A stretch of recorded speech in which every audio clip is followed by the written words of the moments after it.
Hey guys, so we are back at Steptoe Village. This is the apartment right behind me that Brian um, uh, Kohlberger resided in. He has only been here for one full semester, and that is about 4 months.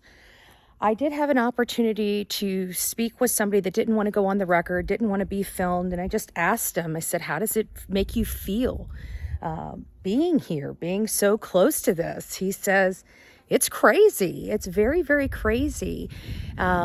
He also stated that he doesn't know the guy. He's never really met the guy. He's only seen him one time going to the mailbox. He's got literally no information to determine whether this guy was a good guy or a bad guy. But, everybody here, this is campus housing. So this is the campus of Washington State University. And just to think that a student here is capable of such heinous crime. And as we're learning more and more about Brian Kohlberger, it's starting to fit with what we've been looking for. This person seems to have emotional detachment issues. He has a tendency for violence. He has a past drug history.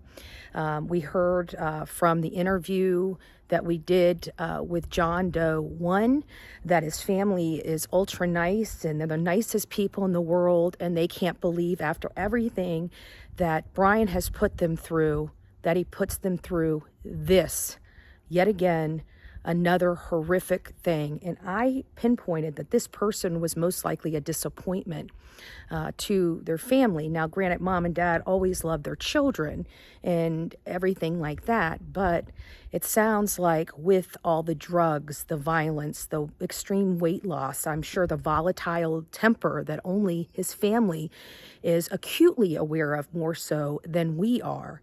And this is just awful. But we are back out here. We're just trying to get an insight into Brian Kohlberger's life. And I just happened to run into a gentleman that was out here smoking a cigarette. Apparently, there's obviously no smoking inside these apartments. So he comes out to have a cigarette, and I just happened to talk to him. Very nice guy. It seems like a lot of the people around here are very, sweet and very concerned, and are just in utter shock today to learn that it was somebody that actually went to Wazoo and resided in the complex in which they reside. It's scary for them.